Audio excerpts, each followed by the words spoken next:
All right, guys, look, we back at the Art of Whiskey, man. And a couple questions I got for the guys here is Tim and everybody tries to define community.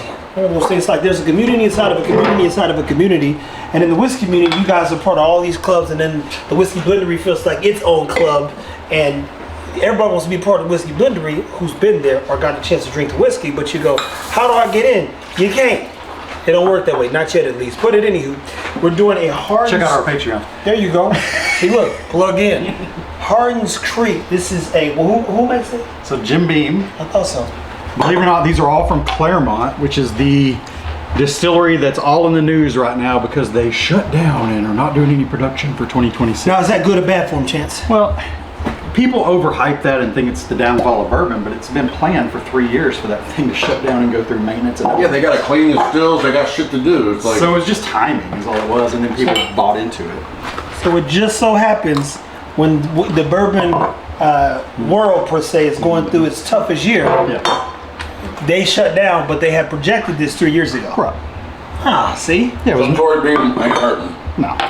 They always tell half a story, and sometimes the wrong story, and in some cases there is no story, it's just noise. Yeah. So what's cool, I don't know if y'all remember, but before, what was the one I brought, that little 3-set from different distilleries? It was good. Different campuses. Frankfurt. Yeah, Hardin's Creek. Wasn't Hardin's Creek, was it? Yeah. So same brand, but that year they did different campuses, right? These are all campuses, but very different kinds of rickhouses or warehouses that they're stored in. So like the Mushroom gets its name from being this low-lying warehouse, single-story, close to the river, lots of fungus grows on the side of the building, all that kind of stuff, right? That ain't a good thing neither. That's, they say it produces cancer, but you know, who's talking about that? This is the Beaver, and then we have the Owl. And the Owl is the highest rickhouse on Claremont. It's So it's 9 stories high. So heat rises, which does this mean this has the highest proof?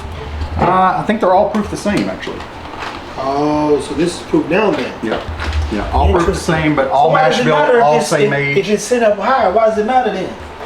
Well, because it's different climate. It's still aged differently in the barrel. Just because you proof it down doesn't mean it didn't age different. Interesting. So what should one be looking for in terms of notes and flavors when you are doing the Hardin's Creek thing? Yeah, that's kind of the experiment here, right? Do they taste different?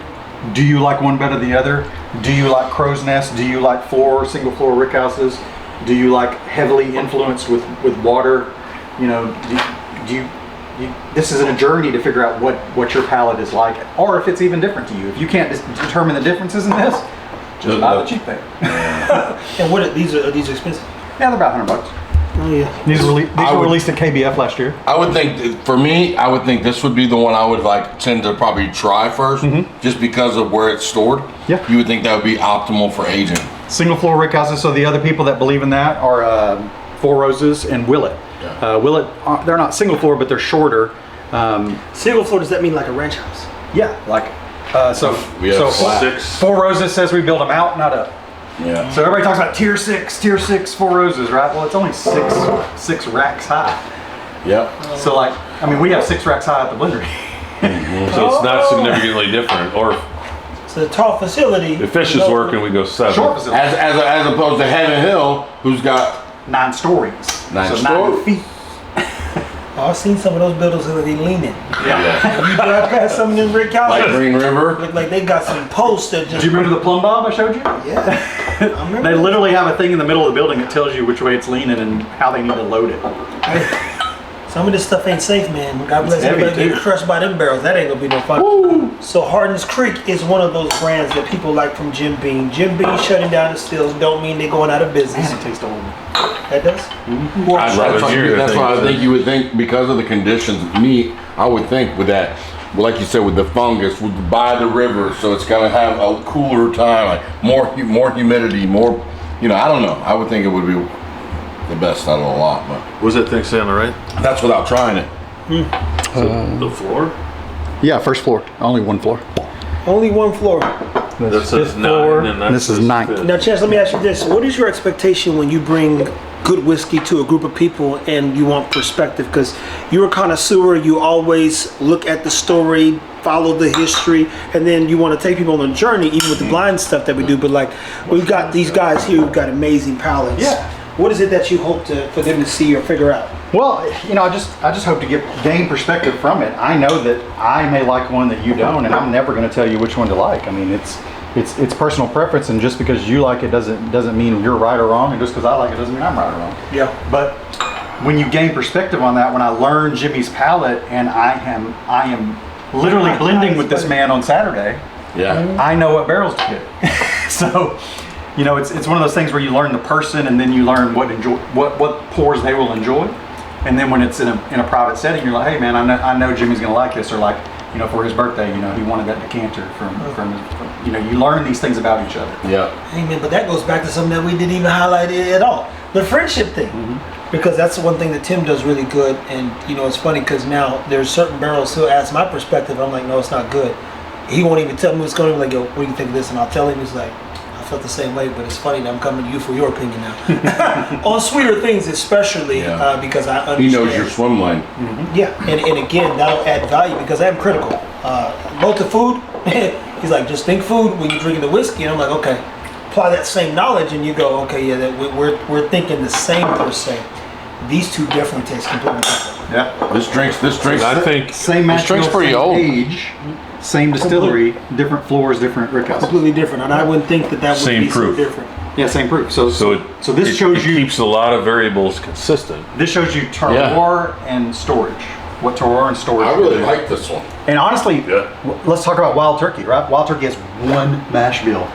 Russell's 13, Generations, Russell's 15. It's all one mash bill. They control flavor by campus, warehouse, and terroir. They don't have a bunch of different mash bills. Yeah, you're right.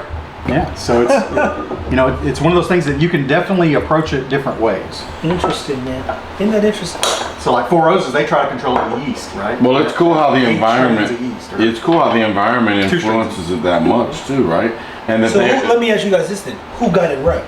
I I don't think there is a right. Yeah, I think they figure out what works for them, and I think that's why people have preferences, right? So I mean, but look, Beam, Turkey, Buffalo Trace, like all these guys do it right. Yeah. It's just they do it different. And to me, you know what this disproves? It disproves technology can fix this. 100%. Because I don't care how much you track something. I don't care what standard you put in place. I don't care Metrics. how mechanically inclined these things are. Just let nature do it, and just enjoy what happens. Yeah, that's They put a lot of technology into the mash side of it. Yeah, yeah. Monitoring and controlling. But not the But- storage. But once you get it into the barrel, and the yeast, proprietary yeast. That's a big deal. once you get it into the barrel, it's so many all set. steps. Yeah, the wood does the magic in my opinion. And honestly, that's why to me I dig whiskey because a lot of it has to do with the creator, whoever created that wood. That's the influence ultimately. Like, yeah, our hands touched it, which is another part of it. It was created by us, but again, it's just like it's cool to see what comes out of that And wood. even break that down: cooperage, char Exactly. level, toast. Yes, the flame on the barrel, like you said, the torch. Like, So many different things, dude. it's pretty cool, man. Well, guys, one of the things I think that we got to articulate too is just the art of friendship because one of the things that I know people are looking for right now, ways to connect and even keep community alive and bring more people together. So in this case, when you hear Chance say, hey, that was good. Yeah, lots of toffee and cocoa in that. Man, that thing It's is a lot good, different bro. than the mushroom. I told you, look, I'm like, hey, these things taste completely different. This one tastes different too. I like this one the best. I haven't got to this one yet. I'll get to it. Yeah, so that mushroom to me was cool. It drinks like a 12 or 13 year. It's got some age to it, like on the palate. I liked it. It's got the funk. I like the mushroom better. It's got the funk. Yeah, I like Because I of the like funk. the funk. Hardin's Creek. So are these always something that you must grab or add to your collection if you can? I've really liked how so Beam got a bad rap, right? If you can find them. Yeah, all Beam stuff was like lower years, non-age stated, shelfers or bottle or bar pours, things like that. And then they finally started coming out with some LE stuff. And when they come out with LE stuff, it is on point. Yeah. And I mean, think about it. These are the B-Tax of Beam, right? Oh, are they? Yeah, I mean, Yeah, Booker's Little Book, this stuff. Those are the beats. They got so many brands and labels Yeah. too. Like Heaven Hill. Doesn't make it any easier for any of them. yeah, Knob Creek 21 came out this year. You know, It's interesting what they're doing, and the fact that they're taking a brand and elevating it. I really like that. Whoa, this is different. Big time. I told you, bro. This is crushable. But that's why when people come to the this blendery, was good, dude. That was This one has more depth, but this one is like crushable. yeah, when people come to the blendery and they're set on a mash bill or a distillate or all these things, it's silly. Yeah. Because all these things are different, right? And You gotta even with keep an open mind. Yeah, even within one mash bill, you can get 3 flavors, same year, same proof. And the day, like they did, the one day they tried the barrel, it was terrible. The next day they tried the barrel, amazing. Right. So even a day. it really messed with me because I was like, yeah, this is horrible. I was getting rich.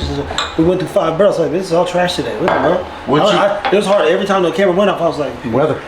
Well, and so even more kudos to Tim and Richard and those guys for being able to hone in, because that's a tough job, bro.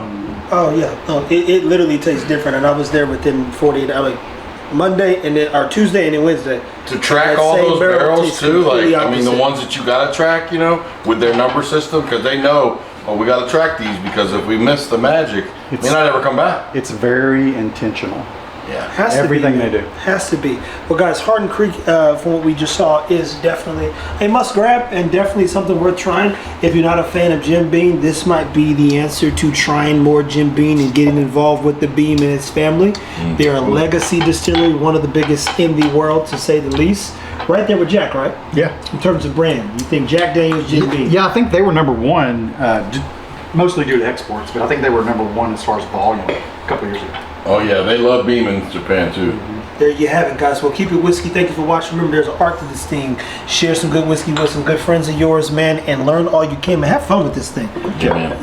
So far, mushrooms my thing. Yeah. It's got the most fun for sure. I'm gonna try this one next, but